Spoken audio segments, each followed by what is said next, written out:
Oi, oi, gimana tanggapan pas M7 lu kemarin?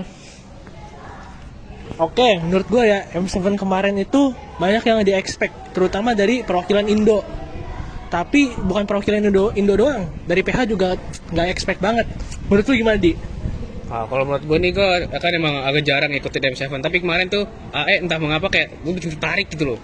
Dan match-matchnya karena emang banyak yang gak di-expect di M7 ini gitu. Kayak apa yang terjadi itu gak ada yang tahu gitu loh. Tiba-tiba Tikuranus kan itu, itu kacau sih. Nah, yang pasti ya, kalau misalnya gue menganalisa, gue nggak tahu kenapa, cuman gue bingung kenapa dua tim SRG sama TLPH itu nggak mau ngeband Freya. Padahal jelas-jelas kekuatan AE itu di Freya-nya. Jadi nggak respect band itu menurut gue kacau sih. Dan terserah lah alasannya apapun, cuman harusnya itu di respect band dari awal. Makanya Aurora bisa jadi juara karena kenapa? Karena coach Master the Basic itu dia suka respect band. Nah itu yang nggak dilakuin sama coachnya TLPH sama juga Arcadia dari SRG. Ya kan bahas si Aurora kan match pertama kan dia yang bikin apa AE itu turun ke lower bracket kan. Match pertama AE menang loh. Nah setelah tahu analisa, wah ini Aurora emang gacor gitu kan. Apalagi 4 match itu kan Hilda, Freya sama Fanny di band terus, gak dikasih main. Dan akhirnya entah mengapa ya kayak pas nonton kemarin tuh Aurora tuh pikir dapat ya terus apa ya hero bagus itu. Akhirnya bikin pusing gitu karena hero di band padahal kan bisa-bisa aja udah dapat Zuxin segala macam tapi tetep lah gitu nggak expel kemarin. Dan AE tuh udah gila sih juara 2 bro. Padahal dia runner up yang Onyx digadang-gadang gitu kan akan kembali lagi dari M5. Wah itu gak expect sih match kemarin tuh M7. Lanjut ya, karena kita ngomongin Onyx tadi, kita langsung bahas Onyx aja. Menurut gua Onyx ini pasti ada problem internal ini. Mungkin coach memang dari segi coach draftingnya agak beda, agak aneh, tidak jelas dia mau ngedraft apa, tujuannya apa nggak ngerti. Kedua yang gue mau highlight, seperti yang dikatain sama Luminaire, kalau ada teman lu di tongkrongan yang nggak bikin glowing, taplok aja kepalanya. Itu bener banget, taplok aja kepalanya, nggak mau mid, yang mid yang nggak mau bikin glowing. Kalau misalnya kita buat teman kalian yang lagi nongkrong main mid gak glowing, pukulin aja. lihat sering banget Onyx itu memainkan draft pick off dengan Kalia atau Farsha itu di combo, tapi di awal-awal Sans itu nggak mau bikin glowing, sedang yang bikin jadinya anti regennya itu nggak ada, cuma bikin lightning dan damage-nya nggak cukup. Itu menurut gue permasalahannya di situ. Jadi permasalahannya bukan masalah tim gue bikin domi, gue bikin item damage di awal, tapi lu nggak bikin anti regen terus lu main pick off, itu menurut gue bikin susah. Kalau gue sih Onyx mana ya gak terlalu nonton sih awalnya ya, jujur aja ya, disclaimer ya, kita ini cuman pendapat aja dari penonton gitu kan. Menurut kita juga bukan apa ya analisa yang apa profesional gitu, jadi ya segera pendapat aja gitu ya. Onyx ini emang ya kemarin dilihat lah ya gitulah ya mainnya ya, yang dilihat berharap gak Onyx juara? kalau gue sih sebenarnya netral ya, karena kan Indonesia gitu kan, kita dukung Indonesia. Dan emang PH tuh bayangin bro, M2 sama M6 PH semua, kacau. Tapi nih, gue nanya lagi, menurut lu tim Onyx yang kemarin itu udah dream team Indonesia atau bisa ada yang lebih bagus lagi? Kalau sekarang sih, udah mentok itu paling bagus. Kalau kita nggak bisa berhasil, berarti udah selesai sampai situ. kalau gue sih mana ya, emang Onyx kan apa juara MPL gitu kan. Yang lain tuh juga nggak se-highlight zaman dulu gitu. Zaman dulu kan kayak EVOS, RRQ, BTR tuh lagi naik-naiknya. Sekarang tuh cuma ya 1-2 tim aja gitu kalau menurut yang aku lihat gitu kan ya. Benar. Ya, paling segitu aja sih tanggapan kita tentang M7 ya. Oi, kalau gitu gimana menurut kalian tentang roster AE yang bisa ngebawa AE sampai runner up? Oke, kalau ngomongin roster ya, pasti pada bilang kan rosternya problematik. Ada Nino pindah dari Goldland ke XP, ada Yasuke baru naik MPL, ada Alec yang dulunya O1 yang sering dibilang dark system, terus ada Arvi yang katanya gold habis hasil votingan, terus juga ada Hijume mid problematik ya, yang kalau lo tahu dia berantem sama AG pas di EVOS.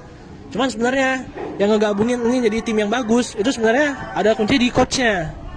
Coach Saver itu mengerti apa yang diperluin oleh pemainnya.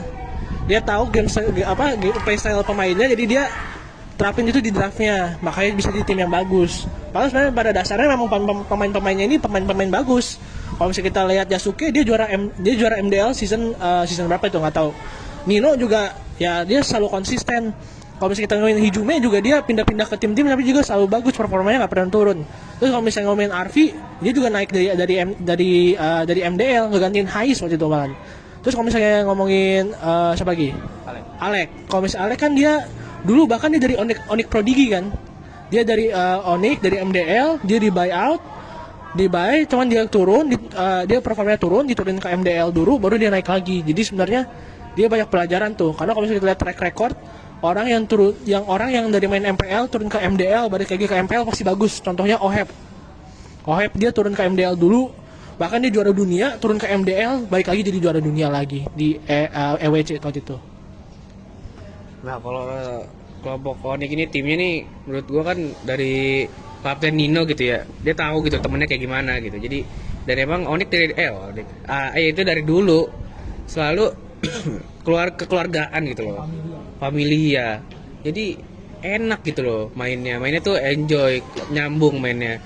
Nah udah gitu si Nino pakailah Cici, Yuzong, wah itu XP-nya kacau gitu kan. Udah gitu si Alex, Hildanya, pressnya itu wah lane-nya orang nggak jalan loh, bayangin. Ya walaupun kadang-kadang blunder ya, tapi itu udah bagus banget performa Alex lah ya. Easy gitu kan. Udah gitu wah kemarin paling gila menurut aku sih God lane-nya sih. Si Arvi ini udah kalau megang Freya udah kayak guarantee win sih. Kayak wah dia pakai Freya nggak mati-mati bro, ngekill sampai turret maju, wah dapat itu, balik lagi hidup loh, bayangin. Caster aja pun kaget itu, mau gimana ngomong lah ini gila ini si Arvi. Udah gitu pakai gold lane tapi Freya gitu loh. Terus kemarin Claude match terakhir gitu ya, pakai siapa gitu ya, yang match kedua siapa? Oh, lawan ini SRG. Iya, lawan SRG. Wah, itu Claude-nya kagak mati-mati, Bro. On tim Liquid kan? Sama Liquid juga, wah itu Claude-nya, Bro, udah di base, udah digebuk-gebukin enggak mati, masih hidup loh. Itu kacau sih. Terus udah gitu Hijume. Wah, udah kalau udah megang mage apalagi megang Zuxin tuh udah langsung inisiatifnya kacau, parah. Bagus banget dah. Apalagi Yasuke kan, udah megang Fanny tuh, udah selesai itu. Habis langsung respect band itu Aurora 4, band 3 hero itu loh. Kacau loh itu. Nah, gimana lagi tuh? Ya, pokoknya kayak gitulah. Yang gua lihat pokoknya mereka main sebagai tim. Gak ada yang merasa lebih jago daripada siapapun. Kan kalau misalnya lihat GH-nya juga kayak kos-kosan. Jadi mereka mentalitinya izin bude. Nah, itu dia kuncinya itu. Oke gitu. Jadi mereka main sebagai tim bukan sebagai individual. Izin. Kalau gitu gimana tanggapan tentang salah satu caster yang viral banget berkaitan dengan My Bini atau My Istri? Anggapannya, waduh, jujur gue udah kenal dia sebelum M7 ini. Itu dia. Dari dulu EWC pas tim Liquid juara gue udah tahu. Jadi bukan karbitan receh bukan kayak gitu gue. Nggak main. Bahkan ya pokoknya gitulah. Gue udah tahu terus belum M7 izin. Nah kan lagi viral banget nih, My Bini, banyak banget My Istri, inikah My, kan. Tapi pas dulu mana gitu kan, ini karbit nih harus kasih paham nih, izin dulu nih, pendapat ini pendapat.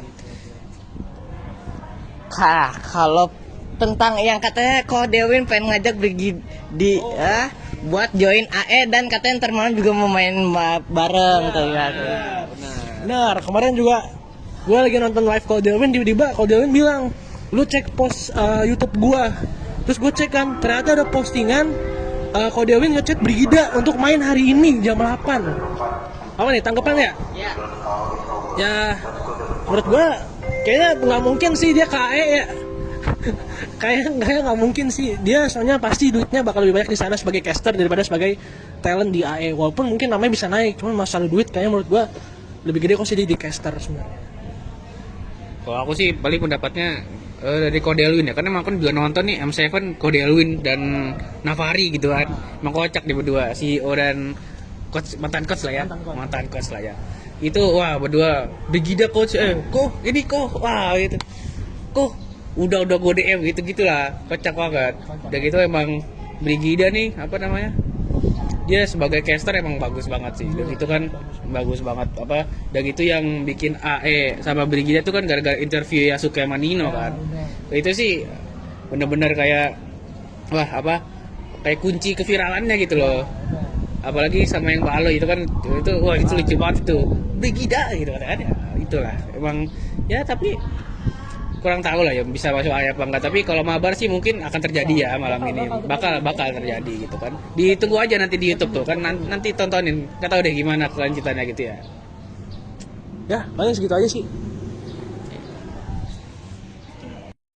Kalau gitu gimana tanggapan kalian tentang final? Final M7 ini bener-bener gak ada yang expect sih, apalagi AE gitu kan, dari tim yang aduh apa ini gitu kan, tapi emang Aurora nggak bisa dipungkiri kuat banget, dia gak pernah kalah loh.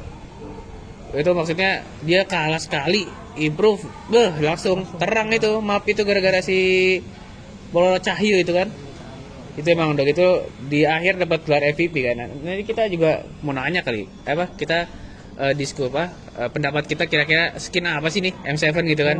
Nah kira-kira tuh apa, coba nih gimana biar pendapatnya. Nah, kalau gue ya finals MVP-nya gue kasih ke Grok deh. Finals MVP-nya kasih ke Grok karena kalau misalnya kita lihat track record-nya juga di MPL Filipina selalu di-ban kan Groknya kan, dimunculin sekali langsung dibantai. Nah untuk skin untuk juaranya M7 mungkin Aurora aja kali ya, karena kan sama nama-nama kayak sama nama timnya kan. Nah kalau lu gimana Di?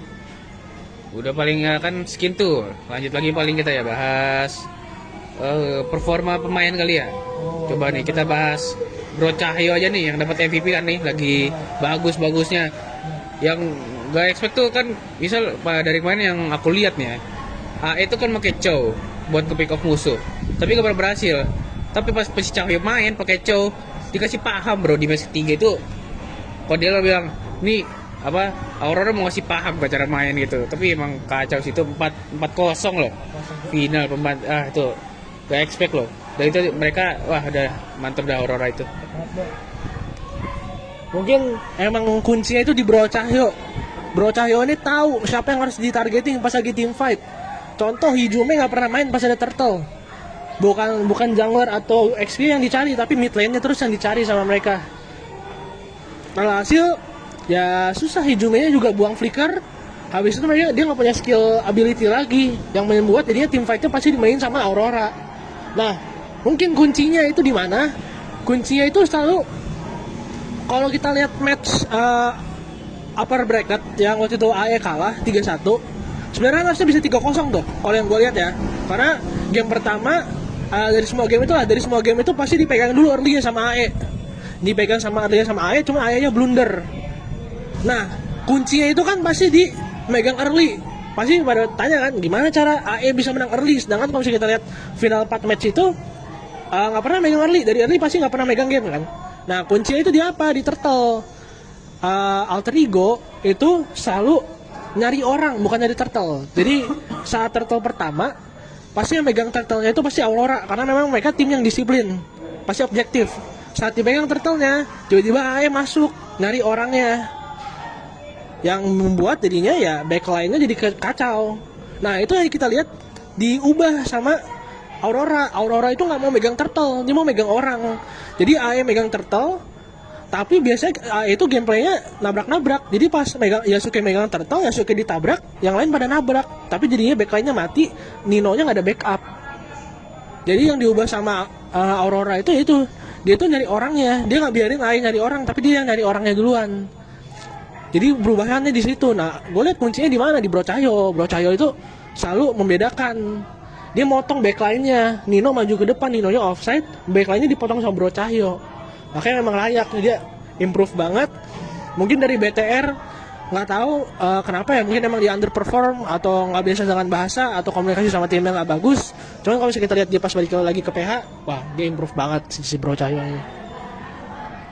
Bro Cahyo bayangin bro dari dibilang main apalah ini ngapain lu di sini gitu. Sampai ada panggilan Bro Cahyo ya. Iya, sampai ada panggilan itu kan Bro Cahyo itu kan. Nah, itu benar-benar improve yang gila banget, Bro. Kayak bayangin aja dari yang terendah jadi MVP dunia, Bro. Orang dengan permainan terbagus gitu loh. Dan itu roamer loh. Roamer MVP jarang loh. Jarang. Bayangin. Biasa kan jungler, gold lane, XP pun jarang-jarang, mid lane jarang-jarang. Ini roam bro. Biasa kalau kita ngerank silver paling, matinya paling banyak. Ini MVP loh bro. Roamer. No death bro, sering banget dia no death loh. Bayangin dia 0 death bro. Romer bikin movement tapi nggak mati. Itu kata Kodel itu satu map land of down itu ya. Wah, terang itu ya sama Bro Cahyo itu. Musuh udah tahu gitu di mana. Nih, Aurora di sini, udah tahu di mana. Bro Cahyo buka mapnya gila-gilaan itu. Jadi posisinya ketahuan terus gitu kan. Ya akhirnya itulah. Emang bagus banget apa namanya? Tim Aurora ini wah kacau. Apalagi roamernya ini benar-benar improve-nya kacau banget sampai MVP loh itu. Wah. Emang udah digadang-gadang juga nih permainannya emang terlalu bagus ini. Gitu sih paling. Ya, ditambah lagi dengan coach Master the Basic. Gue bisa bilang harus bisa diakui dia sebenarnya coach terbaik di M7. Mungkin pada mikirnya saver cuman paling konsisten, paling bagus, paling menampilkan yang terbaik ya. Gue harus bilang Master the Basic ini coach dari Aurora Filipina ini. Dari namanya aja udah Master the Basic. Dia menerapkan basic seperti respect band terhadap 3 hero. Dia main dengan komposisi yang bagus. Kalau misalnya nggak bisa komposisi ini dia pindah lagi ke yang lain.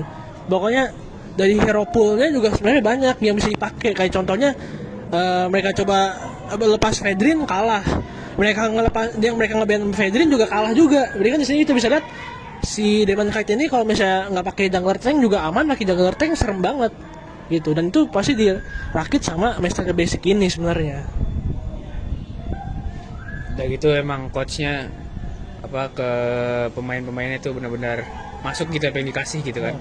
Dan itu emang hero pool banyak banget sih. Final itu bayangin aja loh.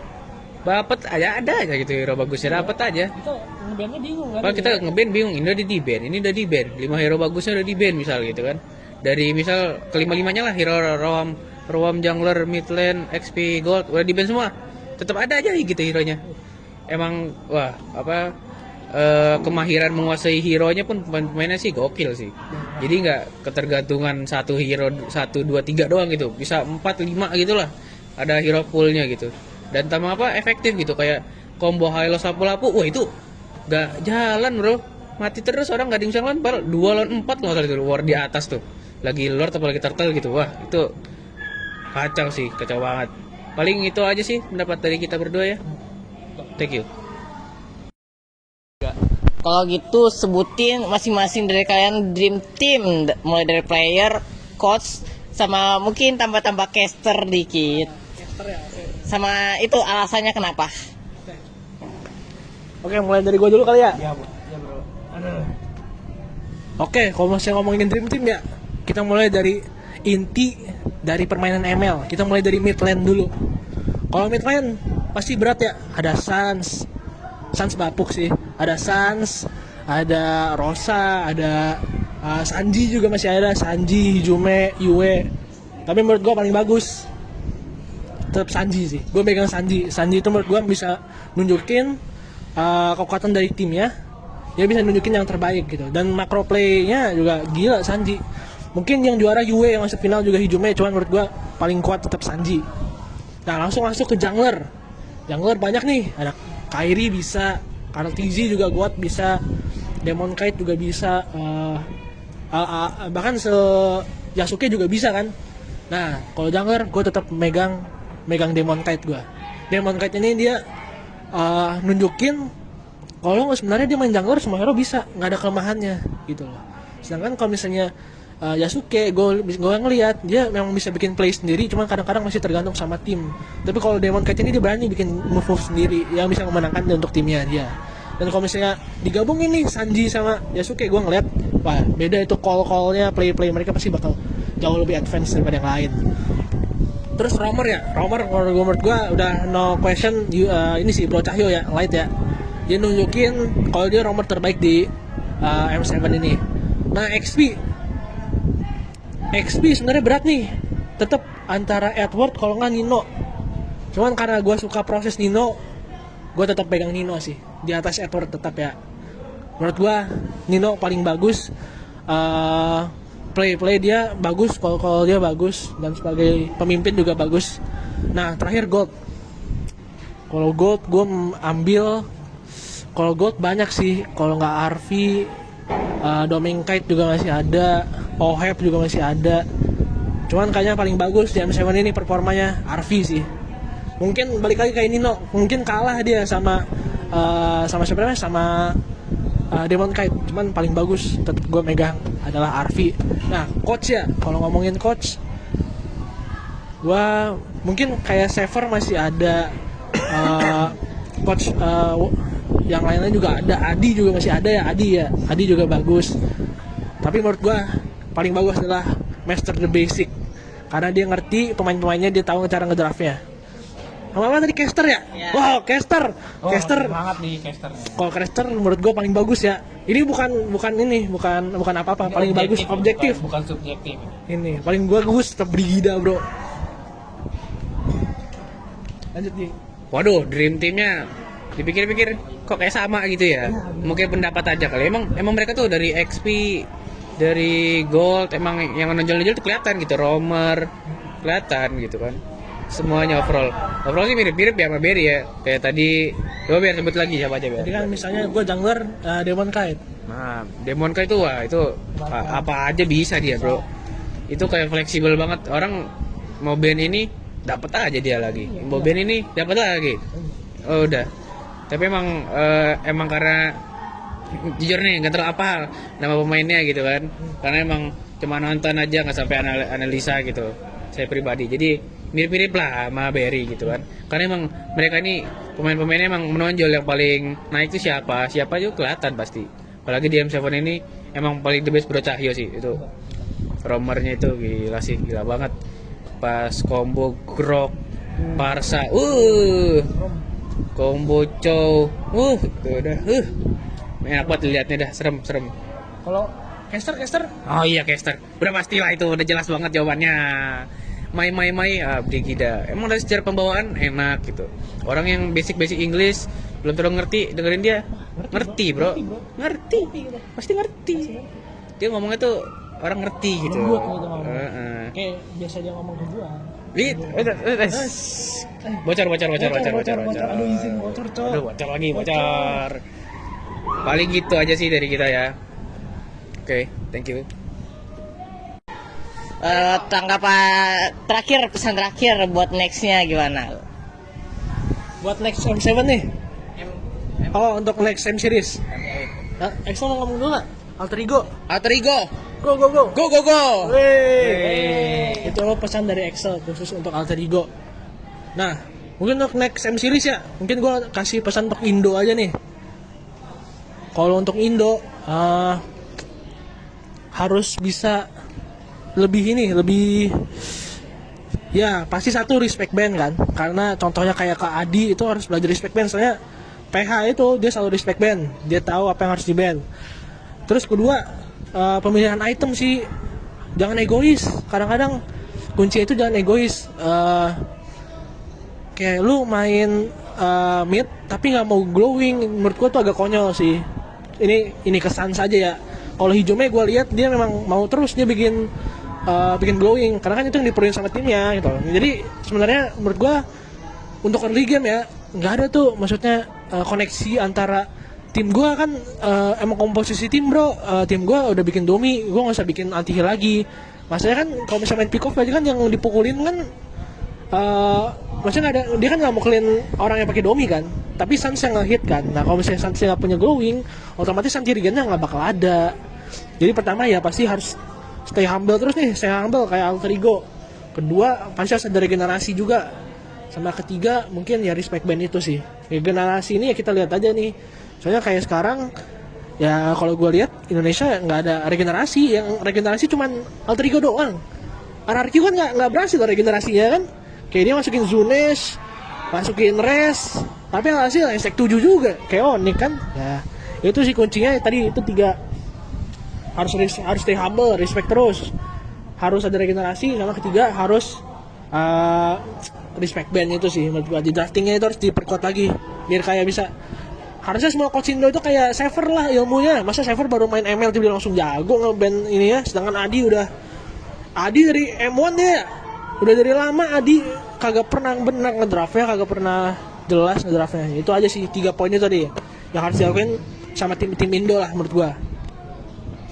Kalau dari gue ya, wah pasti Indo Pride bro. Kita harus dukung Indo. Kita di Indonesia gitu kan. Apalagi sport kita udah mulai didukung kan. Ingat zaman M1 dulu tuh masih kurang banget lah gitu ya. Dan itu masih dikit. Dan gitu ya Indo emang masih rame di Indo. Nah terus emang buat M8 nih M8 ya. Semoga bisa lah ya kita percaya. Kalau kita final berapa berarti? Nyampe final berapa Ber? Jadi M5 kan itu, Kita M5 sama M6, M7 M6, M7 ya. sama M1 ya. M1 dua-duanya Indo RRQ EVOS. Ya kita selalu aja gitu di runner up, jadi juara 2 gitu kan. Walaupun itu tetap bagus gitu kan ya. Tapi bayangin bro, berapa tahun ini? M2, M3, M4, M5, M6, M7, PH semua bro. M8 bisa lah kita. Nah, masa kita tiap M series ya isi komen apa? Tuma EVOS. Nah, jangan gitu. Kita harus Indo yang lagi lah, masa PH lagi. Terus kalau jawabnya Indonesia cuma punya iya Tuma EVOS kan gimana gitu. Makanya gitu kan, tim Indo nih harus belajar lah banyak dari PH gitu. Itu kata Kodelwin, nanti nih Jijume gue kirim ke PH, balikin lagi gitu. Yang kata itu bercanda doang lah ya, nggak tahu lah ya gimana. Intinya banyak belajar lah dari mulai draft kayak beri tadi landing segala macam, pemilihan item itu kacau sih. Emang perlu dipelajari dengan lebih baik gitu loh. Karena PH nih 6 tahun bro, 6 tahun menang terus. Jangan sampai M10 masih PH juga kan, aduh. Jangan, Indo harus bisa nih. Dan gitu anak-anak muda nih yang nanti misal pengen juga kan, harus bisa improve, belajar yang banyak gitu kan.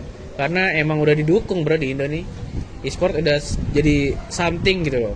Bisa jadi pekerjaan kalian gitu. Jadi buat kalian yang di rumah nih suka main game aja gitu kan, belajar malas bolos kan, main game jago lanjutin aja gitu. Kalau mau sampai serius. Gitu aja sih ya buat M8 ya, M series tahun depan. Ya, semoga Indo yang terbaik lah ya, kita lihat dari MPL dan segala macam lah. Kita lihat kelanjutannya, semoga Indo menang. Atletico. Wah, Indo ya, maksudnya Indo dong, bukan Atletico. Indo dong. Indonesia tetap jadi pacuan kita. Oke.